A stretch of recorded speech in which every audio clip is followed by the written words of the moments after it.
আসসালামু আলাইকুম। আমন্ত্রণ জানাচ্ছি জাগো টিভিতে। আপনাদের সাথে আছি মমতাজ শাহিন রুম্পা। শুরুতেই জানাবো আপডেট। ইরান যুদ্ধে আত্মসমর্পণী ট্রাম্পের শেষ পরিণতি, আন্তর্জাতিক বিশ্লেষকের মতামত। যেভাবে বিটকয়েন দিয়ে হরমুজ নিয়ন্ত্রণ করছে ইরান। ইরান যুদ্ধের মধ্যেই ট্রাম্পের মন্ত্রিসভা থেকে মার্কিন গোয়েন্দা প্রধানের পদ থেকে তুলসী গ্যাবার্ডের পদত্যাগ। পশ্চিম তীরে অবৈধ ইসরায়েলি বসতি সম্প্রসারণের বিরুদ্ধে রুখে দাঁড়ালো যুক্তরাজ্য, France, Germany, Italy, Canada, Australia সহ 9 শক্তিশালী দেশ। আল আকসা মসজিদে পশু জবাইয়ের চেষ্টা ইহুদিদের। ভারতে এবার অবরুদ্ধ খ্রিস্টানরা, পানীয় রুটি রুজি বন্ধ করে ধর্ম পরিবর্তনের চাপ। আন্তর্জাতিক গণমাধ্যমে দাপিয়ে বেড়াচ্ছে নারায়ণগঞ্জের মহিষ ডোনাল্ড ট্রাম্প। ইরানের ড্রোন হামলার আশঙ্কায় তেল স্থাপনায় লোহার খাঁচা গড়ছে আমিরাত। এবার বিস্তারিত। যুক্তরাষ্ট্রের প্রেসিডেন্ট ডোনাল্ড ট্রাম্প ইরান সংকট মোকাবিলায় শেষ পর্যন্ত পিছু হটছেন এমন মন্তব্যই এখন জোরালোভাবে ফুটে উঠেছে আন্তর্জাতিক রাজনৈতিক বিশ্লেষকদের মধ্যে। সাম্প্রতিক কূটনৈতিক তৎপরতা এবং যুদ্ধবিরতির উদ্যোগকে অনেকেই দেখছেন যুক্তরাষ্ট্রের এক প্রকার কৌশলগত আত্মসমর্পণ হিসেবে। আন্তর্জাতিক গণমাধ্যমের খবরে বলা হয়েছে, গতকাল ইসরায়েলের প্রধানমন্ত্রী নেতানিয়াহুর সঙ্গে ফোন আলাপে ট্রাম্প জানান, যুক্তরাষ্ট্র বর্তমানে ইরানের সঙ্গে একটি লেটার অব ইন্টেন্ট বা সমঝোতা চিঠি নিয়ে আলোচনা করছে। এই চুক্তির আওতায় আনুষ্ঠানিকভাবে যুদ্ধের সমাপ্তি ঘোষণা এবং ইরানের পারমাণবিক কর্মসূচি ও হরমুজ প্রণালী পুনরায় খুলে দেওয়ার বিষয়ে 30 দিনের আলোচনার পরিকল্পনা রয়েছে। বিশ্লেষকদের মতে এই উদ্যোগের অর্থ হচ্ছে যুক্তরাষ্ট্র কার্যত সংঘাত থেকে সরে আসছে। আমেরিকানরা পরাজয়ের ভয়াবহতা টের পাওয়ার আগেই তিনি ইরান থেকে সরে পড়তে চাচ্ছেন এমনই ধারণা বিশ্লেষকদের। ট্রাম্প হয়তো নিজের অবস্থান শক্ত দেখাতে সীমিত আকারে আরেকটি সামরিক হামলা চালাতে পারেন, তবে সেটিকে মূলত প্রতীকী পদক্ষেপ হিসেবেই দেখা হচ্ছে।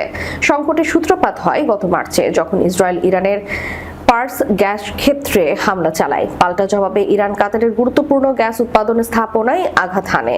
এরপরই ট্রাম্প প্রশাসন ইরানের জ্বালানি অবকাঠামোর হামলা বন্ধের আহ্বান জানায় এবং কার্যত সংঘাত থেমে যায়।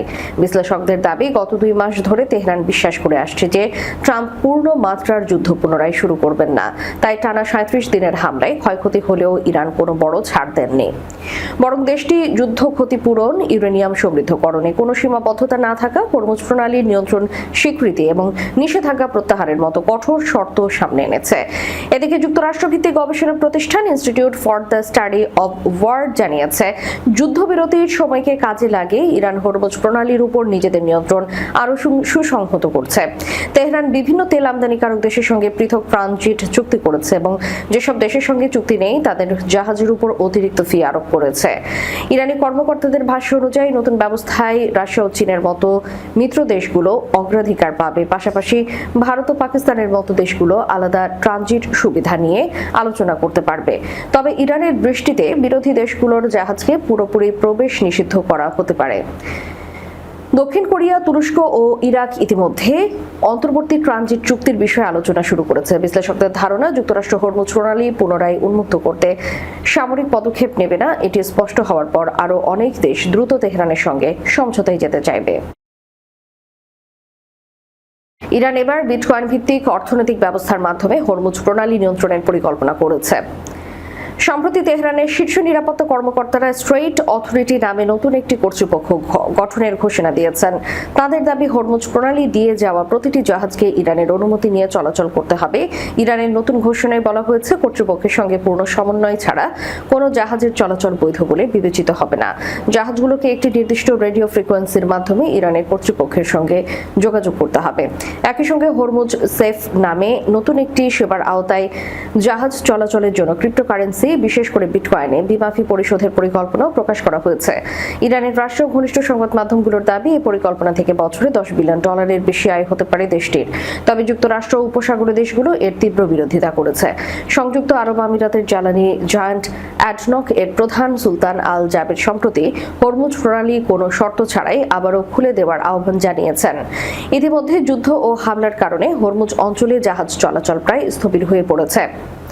গত কয়েক মাসে জাহাজে অন্তত ৩৮টি হামলায় ১১ জন নিহত হয়েছেন। এতে করে দেশে বিকল্প পথে তেল রপ্তানির চেষ্টা করেছে।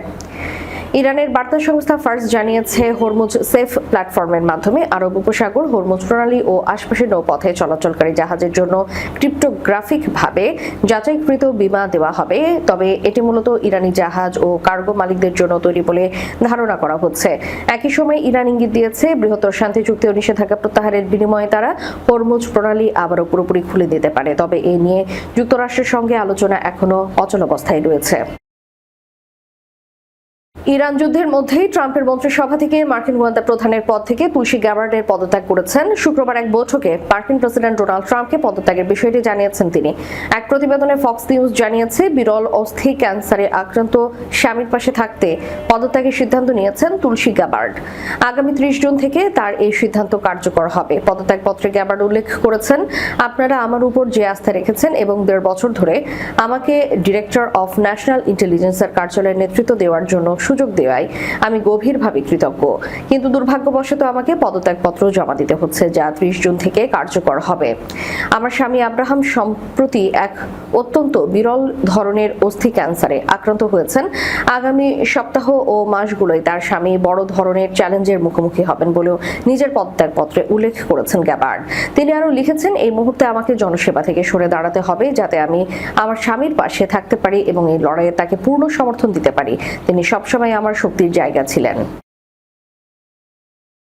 পশ্চিম তীরে অবৈধ ইসরায়েলি বসতি সম্প্রসারণের বিরুদ্ধে রুখে দাঁড়ালো যুক্তরাজ্য, France, Germany, Italy, Canada, Australia সহ ৯ শক্তিশালী দেশ। অধিকৃত ফিলিস্তিনি ভূখণ্ড পশ্চিম তীরে ইসরায়েলের অবৈধ বসতি নাটকীয়ভাবে সম্প্রসারণের পরিকল্পনার তীব্র নিন্দা জানিয়েছে বিশ্বের শীর্ষস্থানীয় ৯টি দেশ।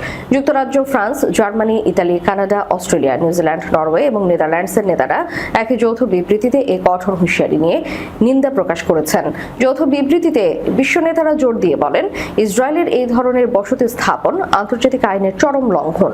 তারা বিশেষভাবে উল্লেখ করেছে, বিতর্কিত E1 এলাকায় যে কোনো ধরনের নির্মাণ প্রকল্প এই আন্তর্জাতিক আইনের লঙ্ঘনের বাইরে নয়। মূলত ইসরায়েল প্রশাসন E1 এলাকায় হাজার হাজার নতুন ঘরবাড়ি নির্মাণের পরিকল্পনা করেছে। এই পরিকল্পনা বাস্তবায়িত হলে তা জেরুজালেমকে পূর্ব দিকে অবস্থিত বিদ্যমান অবৈধ বসতি মালে আদুমিন এর সাথে সরাসরি সংযুক্ত করবে, যা ফিলিস্তিনিদের ভৌগোলিক অখণ্ডতাকে সম্পূর্ণভাবে বিপন্ন করবে। স্পষ্ট ভাষায় বলেন, আমরা ইসরায়েল সরকারের প্রতি আহ্বান জানাচ্ছি যেন তারা অবিলম্বে বসতি সম্প্রসারণ ও প্রশাসনিক ক্ষমতার অপব্যবহার বন্ধ করে। একই সাথে চরমপন্থী ইসরায়েলি বসতি স্থাপনকারীদের সহিংসতার জবাবদিহিতা নিশ্চিত করা এবং ইসরায়েলি বাহিনীর বিরুদ্ধে ওঠা সমস্ত অভিযোগের সুষ্ঠু তদন্তের দাবি জানাচ্ছে। ফিলিস্তিনিদের উচ্ছেদ ও ভূমি দখলের তীব্র বিরোধিতা করে নেতারা আরও বলেন, ইসরায়েলি সরকারের কিছু সদস্য সহ যারা ফিলিস্তিনি জনগণকে জোরপূর্বক বাস্তুচ্যুত করার এবং ফিলিস্তিনি ভূখণ্ড ইসরায়েলের সাথে জুড়ে দেওয়ার পক্ষে কথা বলছেন, আমরা তাদের এই অবস্থানের তীব্র বিরোধিতা করছি। পবিত্র আল-আকসা মসজিদে পশু জবাইয়ের চেষ্টা করেছে ইহুদিরা, তবে এর আগে তাদের আটকে দেয় ইসরায়েলি পুলিশ। সঙ্গে এ ঘটনায় জড়িত ১৩ জনকে আটক করা হয়েছে। শুক্রবার ইহুদিদের ধর্মীয় উৎসব সাবুতের দিন এই কাজ করার চেষ্টা করে। আল-আকসা মসজিদকে ইহুদিরা টেম্পল মাউন্ট বলে ডাকে। সেখানে তারা ইহুদি রীতি অনুযায়ী পশু জবাই করতে চায়। প্রায় ২০০০ বছর আগে রোমানরা টেম্পল মাউন্ট ধ্বংস করে দেয়। এরপর থেকে বর্তমান আল-আকসায় কোনো পশু জবাই করা হয়নি, কিন্তু অনেক ইসরায়েলি এ চেষ্টা চালিয়েছে, কিন্তু তারা সফল হয়নি। ইসলামের ৩টি পবিত্রতম স্থানের একটি হলো আল-আকসা মসজিদ। সেখানে ইহুদিদের প্রার্থনা সম্পূর্ণ নিষিদ্ধ। তবে দখলদার ইসরায়েলের বর্তমান জাতীয় নিরাপত্তা মন্ত্রী ইতামার বেন গাভির সাম্প্রতিক সময়ে এই নিয়ম ভাঙার চেষ্টা করেছেন। তিনি প্রায় সময়ে আল-আকসা প্রাঙ্গণে গিয়ে প্রার্থনা করেন। এ সময় তার সঙ্গে বিপুল সশস্ত্র পুলিশ সদস্য থাকে। বেন গাভিরের এমন উস্কানিমূলক কাজে ক্ষিপ্ত হন মুসলিমরা, জানিয়ে বিব্রতকর পরিস্থিতিতে পড়েন ইসরায়েলি প্রধানমন্ত্রী নেতানিয়াহু। অবস্থা বেশ উত্তপ্ত হওয়ায় নেতানিয়াহুকে প্রকাশ্যে ঘোষণা দিতে হয়েছে, আল-আকসায় ইহুদিদের প্রার্থনা এখনো নিষিদ্ধ আছে, যদিও বাস্তব চিত্র ভিন্ন। এখন আল-আকসা প্রাঙ্গণে প্রায় ইহুদিদের দেখা যায় যারা প্রার্থনার চেষ্টা করেন। ভারতে এবার অবরুদ্ধ খ্রিস্টানরা। পানি ও রুটি রুজি বন্ধ করে ধর্ম পরিবর্তনের চাপ। ভারতের ছত্তিশগড় রাজ্যে সংখ্যালঘু খ্রিস্টান সম্প্রদায়ের উপর তীব্র সামাজিক ও অর্থনৈতিক বয়কটের এক অমানবিক চিত্র সামনে আসে। কেবল ধর্মীয় বিশ্বাসের কারণে স্থানীয় বেশ কয়েকটি গ্রামে খ্রিস্টান পরিবারগুলোকে খাবার পানির উৎস ব্যবহার করতে দেওয়া হচ্ছে না এবং তাদের উপার্জনের সব পথ বন্ধ করে দেওয়া হয়েছে। প্রোগ্রেসিভ ক্রিশ্চিয়ান অ্যালায়েন্স নামক একটি সংগঠনের বরাত দিয়ে আন্তর্জাতিক গণমাধ্যম এই চাঞ্চল্যকর তথ্য জানায়। সংগঠনটির পক্ষ থেকে দাবি করা হয়েছে যে ছত্তিশগড়ের কাঙ্কের জেলার আন্তাগড় অঞ্চলের মাদাপ্পা, ভৈনসগাঁও এবং বুর্খাপাড়া সহ বেশ কয়েকটি গ্রামে খ্রিস্টান পরিবারগুলোর উপর গত কয়েক সপ্তাহ ধরে অঘোষিত অবরুদ্ধ অবস্থা তৈরি করা হয়েছে। তাদের স্থানীয় নদী, পুকুর, সরকারি পানির কল এবং হ্যান্ডপাম্প থেকে পানি সংগ্রহ করতে বাধা দেওয়া হচ্ছে। ক্ষতিগ্রস্ত পরিবারগুলোর অভিযোগ, তাদের জীবনযাত্রা স্তব্ধ করে এবং তীব্র মানসিক চাপ সৃষ্টি করে তথাকথিত ঘর ওয়াপসি কর্মসূচিতে অংশ নিতে বাধ্য করতে এই অমানবিক ও নিষ্ঠুর পথ বেছে নেওয়া হয়। মানবাধিকার সংগঠনগুলোর দাবি, পানির মৌলিক অধিকার কেড়ে নেওয়ার পাশাপাশি খ্রিস্টান পরিবারগুলোর উপর তীব্র অর্থনৈতিক নিষেধাজ্ঞা চাপিয়ে দেওয়া হয়েছে যাতে তারা ভাতে পানিতে মরে ধর্মত্যাগ করতে বাধ্য হয়। অন্তত 26টি পরিবার সরাসরি তীব্র পানি সংকটে ভুগছে।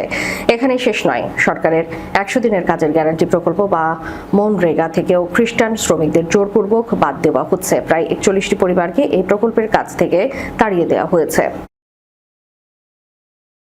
আসন্ন ঈদুল আজহাকে সামনে রেখে দেশের পশুর হাটে নানা চমকের ভিড়ে সবাইকে ছাড়িয়ে গেছে নারায়ণগঞ্জের ডোনাল্ড ট্রাম্প। মূলত 700 কেজি ওজনের বিরল গোলাপি এই মহিষের নাম রাখা হয়েছে মার্কিন প্রেসিডেন্টের নাম অনুসারে। অদ্ভুত চেহারা আর কপালে ঝুলে থাকা লালচে সোনালী চুল বিশিষ্ট এই মহিষটি এবার জায়গা করে নিয়েছে আন্তর্জাতিক গণমাধ্যমগুলোতে।